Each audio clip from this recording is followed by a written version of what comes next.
All right. So the Super Falcons of Nigeria have tasted defeat in their first match of the Olympic Games. They faced Seleção of Brazil in a tough matchup that took a moment of brilliance to settle. Lots of lessons that can be learned from this loss right here. But to be honest, it was definitely a bitter pill to swallow. We got a lot of stuff to talk about concerning this game right here in this video. But first, please make sure to like this video, subscribe to the channel if you haven't already. Thank you very much. So yeah, Super Falcons lose by a goal to nil to Brazil. The goal was scored in the first half, the 37th minute of the first half by Gabi Nunes, a forward that plays for Levante in the Spanish women's top flight. It was assisted by the immortal Marta. She gets the assist, Gabi Nunes gets the goal, and that was all she wrote. Now, the first half was a real contested game right there. They played some good. I think that was the best half of the game. We played real good. Brazil had their moments. We had a big moment that we really should have scored. Chiwendui Jesus gets a square ball from Rashida Tajibade, and she plays it straight at the goalkeeper. Or you could say the goalkeeper made a fantastic save. And right after that, you have Christy Uchebe outside the box smashing it, and also forces the goalkeeper into a save. Then we get the opportunity for Tosin Demanhi. Nice cross by Tony Payne inside the box. Tosin Demanhi point blank heads it over the bar. That could have been us out of there right there. But those goals weren't scored. The first ball that went into the back of the net was actually Brazilian, an offside goal scored by Mata. It looked like a great moment for Brazil, and I felt like we kind of didn't get over that because it was a great moment. She scored, of course. She has played like 6 Olympic Games, so she's a legend over there. So for her to score the first goal, the fans going crazy and all that, and I felt like we kind of got took out of it a moment. And that was how right after that, Marta with a beautiful ball that she plays. I believe Chidima Okeke keeps Gabi Nunes onside. Gabi Nunes gets the ball and just smacks it. Chiamaka Nnadozie had no chance with that one. It was a powerful strike put at the top. I mean, it was just a wonderful finish. 1-0. Second half comes out. I felt like we played trash, to be honest. The first few minutes of the second half was just unbearable to watch.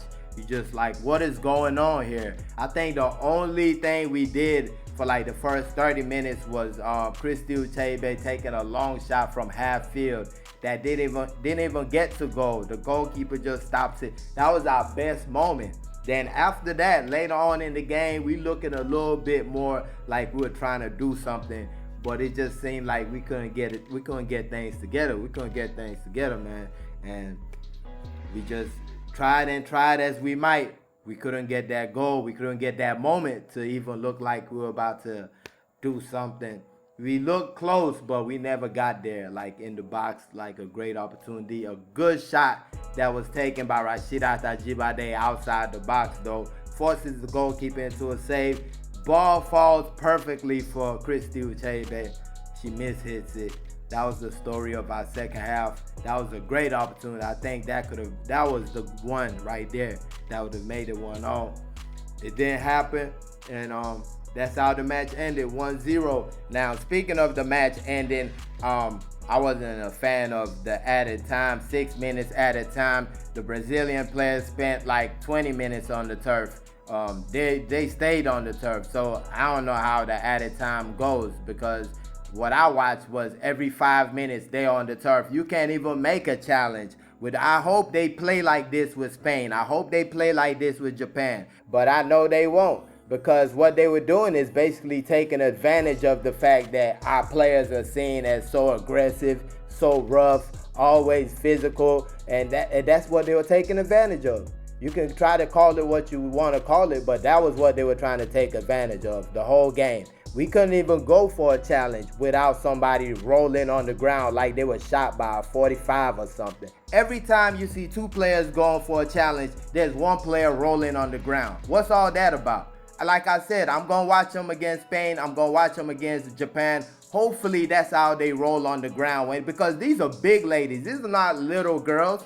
These are big ladies rolling around like little children. It's ridiculous. And really, I was just annoyed about that throughout the game. Another thing I was annoyed about, or another thing that kind of showed his face, was the coach's poor selection. Because you go to the second half, you're down a goal, and you don't even have players to really do what you need to be done. You don't have any wingers. You don't have any attacking midfielders. The selection by Randy Waldron was completely exposed today, in my opinion. Then you go to the substitutions, and one Asisa Oshoala, 6-time African Player of the Year, on your bench. Are you joking? What are you trying to do? What are you trying to do? 70 minutes. You bring in Uchenna Kanu, great striker, but just came back from injury. You bring in Ifeoma Onumonu, good player, but just came back from injury. You got Asisa Oshoala, who was playing for a club week in, week out, and you don't bring her into this game. It's ridiculous. I don't know what Randy Waldron has going on with Asisa Oshoala, but I tell you this, I'd rather lose Randy Waldron than lose Asisa Oshoala. That I don't understand what all this is about. Like, we need to stand our ground for something. This is ridiculous. You don't treat a great player like this, number one. And number two, the players you're bringing in the game are not on her level. This is a player that's going to bring in fear when she comes into the game. Everybody's going to be scared. Don't tell me you're saving her for Spain. We just lost the game right here. She's not hurt. I've been watching her week in, week out. Play for Bay FC, and you come here and you do all this. That's ridiculous. That's completely ridiculous. And I feel like the players, when they see the substitutions coming on, they're human beings. You know that you have a great striker on the bench, and look what you're bringing in. So if I'm on the pitch, I'm like, this guy doesn't want us to win. That's what it looked like. And it's just one game. I know, calm down. It's not that serious, but it is. It really is. Like, why would you do that? Why would you do that?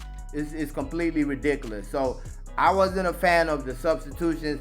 I feel like the substitutions as on its own just lets you know that he made some horrible selections.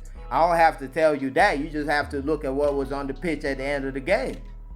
So right here, I don't know. I don't know what's going to happen going on in this competition. I'm going to sleep on it. I'm going to hopefully feel better when I wake up in the morning. But right now, I don't feel good at all. I don't feel good at all. 1-0 loss to Brazil. Super Falcons, like I said, they did a good job. They tried their best. But what you don't have, you don't have. And we didn't have a lot of stuff today. Well, that's how I feel about the loss. Let me know your thoughts in the comment section. Super Falcons of Nigeria 1-0 lost to Seleção of Brazil in their opening game of the Olympic Games. Let me know your thoughts in the comment section. And please don't forget to like this video. Subscribe to the channel if you haven't already. Thank y'all for watching. Peace.